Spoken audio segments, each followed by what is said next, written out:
Assalamualaikum warahmatullahi wabarakatuh. Halo anak-anak, bagaimana kabar kalian hari ini? Semoga semua dalam keadaan sehat. Oke anak-anak, hari ini kita akan belajar pelajaran pendidikan agama Islam. Semangat! Pendidikan agama Islam kelas 1 SD. Pelajaran 2, pertemuan ketiga, Quran Surah Al-Ikhlas. Kompetensi dasar KD 3.2, KD pengetahuan, memahami pesan-pesan pokok Quran Surah Al-Fatihah dan Al-Ikhlas. KD keterampilan 4.2.1, melafalkan Quran Surah Al-Fatihah dan Al-Ikhlas dengan benar dan jelas. KD 4.2.2, menghafal Quran Surah Al-Fatihah dan Al-Ikhlas dengan benar dan jelas. Surah Al-Ikhlas artinya memurnikan keesaan Allah Subhanahu wa Ta'ala, surah yang ke-112 di dalam Al-Quran. Surah ini tergolong surah Makkiyah, terdiri atas 4 ayat. Pokok isinya adalah menegaskan keesaan Allah Subhanahu wa Ta'ala, menolak segala bentuk penyekutuan terhadap Allah Subhanahu wa Ta'ala. Jadi anak-anak, di dalam surah Al-Ikhlas ini menggambarkan sekali bahwa Allah itu Maha Esa, Maha Tunggal, Satu. Dan di sini kita dilarang menyekutukan Allah atau menyembah kepada selain Allah. Perbuatan menyembah kepada selain Allah ini disebut syirik dan pelakunya atau orangnya disebut musyrik. Anak-anak, perbuatan syirik menyekutukan Allah yang benar-benar kelihatan seperti menyembah berhala atau patung, menyembah batu, menyembah pohon, dan lain-lain. Namun yang perlu kalian waspadai adalah syirik halus. Contohnya, ketika kalian memakai sebuah cincin dan kalian meyakini bahwa ketika kalian memakai sebuah cincin, kalian akan merasa mendapat kekuatan dari cincin itu, atau kalian merasa aman, merasa dilindungi. Berarti kalian sudah mempercayai ada kekuatan lain selain kekuatan Allah, itu termasuk syirik. Contoh lainnya, ketika kalian sakit, kalian meyakini obat itu yang menyembuhkan, padahal obat itu hanya lantaran. Yang menyembuhkan, yang maha syifa, Allah Subhanahu wa Ta'ala. Walaupun manusia minum obat, kalau Allah tidak menghendaki sembuh, maka tidak akan sembuh. Jadi kita wajib ikhtiar, namun yang memberi kesembuhan adalah Allah Subhanahu wa Ta'ala. Contoh yang lainnya, syirik halus adalah kalian mempercayai ramalan-ramalan seperti ramalan bintang Leo, bintang Gemini, dan lain-lain. Itu sudah mendahului takdir Allah Subhanahu wa Ta'ala. Padahal segala sesuatu yang terjadi di dunia ini atas kehendak Allah. Jadi Allah bisa merubahnya setiap saat. Pernah terdapat di dalam kisah Nabi sebelum Nabi Muhammad SAW, ada orang yang ditakdirkan seminggu lagi dia akan meninggal, namun akhirnya umurnya ditambah lagi sebanyak 30 tahun. Karena apa? Karena pada malam itu, sebelum 1 minggu itu, dia ada bersedekah kepada fakir miskin yang tinggal di pinggir hutan, mempunyai banyak anak, mereka kelaparan pada malam itu. Ketika pemuda itu melintas, dia mendengar anak kecil sedang menangis, maka dia ketuk rumah itu, dia tahu bahwa di dalam rumah itu sedang kelaparan. Kemudian dia meninggalkan rumah itu, dan dia membeli belanjaan seperti sembako dan lain-lain, dan memberikan sejumlah uang kepada penghuni rumah itu. Disitulah ternyata ketika 1 minggu malaikat Israel hendak mencabut nyawanya, tapi Allah melarangnya.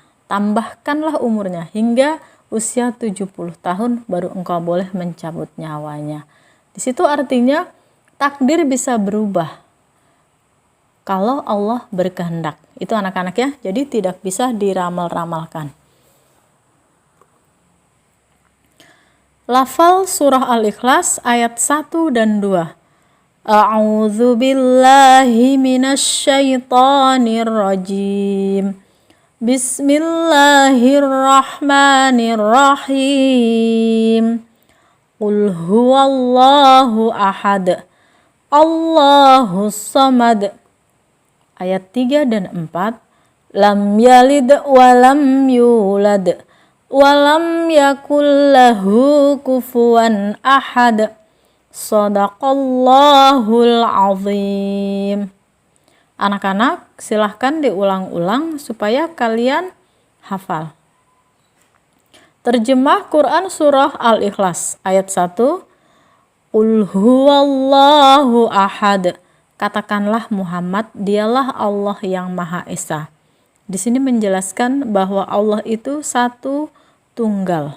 Karena kalau Allah ganda, pasti Allah akan berunding dan bermusyawarah, berarti sama dengan makhluknya. Makanya di sini dijelaskan bahwa Allah itu Esa atau satu. Allahus samad. Allah tempat meminta segala sesuatu. Nah, di sini kita dilarang syirik meminta kepada selain Allah. Jadi meminta hanya kepada Allah Subhanahu wa taala. Yang ketiga, lam yalid walam yulad. Allah tidak beranak dan tidak pula diperanakan. Di sini jelas Allah berbeda dengan makhluknya seperti manusia. Jadi Allah huwal awalu wal akhiru. Allah tidak berpemulaan dan tidak berpengakhiran. Ya, Allah kekal, bako. Keempat, walam yakul lahu kufuwan ahad. Dan tidak ada sesuatu yang setara dengan Dia. Tidak ada yang menyamai Allah. Karena Allah Sang Kholik, Maha Pencipta. Sedangkan manusia dan hewan, tumbuhan hanyalah makhluk atau ciptaan Allah. Yang sifatnya fana. Ada kejadiannya, kemudian hilang lagi. Di tahun berapa dia hidup, kemudian di tahun berikutnya dia meninggal. Tidak ada yang abadi. Itulah sifatnya makhluk. Isi kandungan surah Al-Ikhlas mengesahkan Allah tidak ada Tuhan selain Allah Subhanahu wa taala. Surah ini merupakan inti dari ajaran Islam dan keseluruhan isi di dalam Al-Quran. Surah ini membantah kaum Nasrani bahwa Tuhan tidak beranak dan tidak diperanakan. Karena di ajaran kaum Nasrani ada Tuhan Bapa, Tuhan Ibu, dan Tuhan Anak. Di sini dibantah dengan surah Al-Ikhlas bahwa Allah tidak beranak dan tidak pula diperanakan. Karena Allah adalah Sang Kholik, tentu berbeda dengan makhluk. Nah, anak-anak, dari pelajaran surah Al-Ikhlas ini, kalian bisa mengambil intisari yang terdapat di dalamnya. Kemudian kalian sering amalkan membaca surah Al-Ikhlas ketika di dalam sholat, maupun ketika kalian hendak tidur, seperti hadis Rasulullah SAW, kita disarankan sebelum tidur membaca surah Al-Ikhlas 3 kali, kemudian An-Nas 1 kali, Al-Falaq 1 kali, dan ditambah doa sebelum tidur. Supaya apa? Supaya kita dilindungi oleh Allah Subhanahu wa taala. Dan fadilah membaca surah Al-Ikhlas ini, sekali membaca surah Al-Ikhlas sama dengan membaca sepertiga Al-Quran. Kalau membacanya 2 kali, 2/3 Al-Quran pahalanya. Kalau membaca 3 kali sama dengan menghatamkan Al-Quran. Subhanallah. Jadi anak-anak membaca surah Al-Ikhlas 3 kali, pahalanya sama dengan kalian menghatamkan Al-Quran. Tapi tentu harus dengan makhraj yang benar sesuai tajwid. Jadi anak-anak silahkan diulang-ulang. Baik anak-anak, alhamdulillahirabbil alamin. Mari kita amalkan surah Al-Ikhlas. Semoga kalian selalu senantiasa mengamalkan surah Al-Ikhlas dan kalian harus berhati-hati dengan perbuatan syirik, baik syirik halus maupun syirik yang nyata. Akhirul kalam, sekian dan terima kasih. Jazakumullahu khairan katsir. Assalamualaikum warahmatullahi wabarakatuh.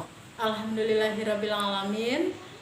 Oke anak-anak, kalian hari ini sudah mempelajari pelajaran pendidikan agama Islam. Semoga kalian suka dan mendapatkan ilmu yang bermanfaat. Akhirul kalam, assalamualaikum warahmatullahi wabarakatuh.